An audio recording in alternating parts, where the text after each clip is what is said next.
നൂറുകണക്കിന് മത്സ്യത്തൊഴിലാളികൾ അധിവസിക്കുന്ന കടപ്പുറം പഞ്ചായത്തിലെ മത്സ്യഭവൻ കെട്ടിടം അധികൃതരുടെ അവഗണന മൂലം നശിക്കുന്നു. കെട്ടിടം നിർമ്മിച്ച് 1/4 നൂറ്റാണ്ട് പിന്നിട്ടിട്ടും ഇവിടെ സ്ഥിരം ജീവനക്കാരെ നിയമിക്കാത്തതാണ് ദുരവസ്ഥയ്ക്ക് കാരണം.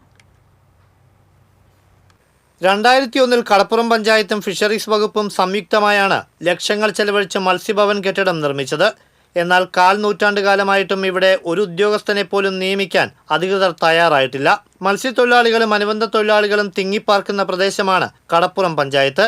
സ്വന്തം പഞ്ചായത്തിൽ മത്സ്യഭവൻ കെട്ടിടമുണ്ടായിട്ടും ആനുകൂല്യങ്ങൾക്കായി പ്രദേശവാസികൾക്ക് കിലോമീറ്ററുകൾ താണ്ടി ചാവക്കാട് നഗരസഭയിലുള്ള ഫിഷറീസ് ഓഫീസിനെ ആശ്രയിക്കേണ്ട അവസ്ഥയാണ്.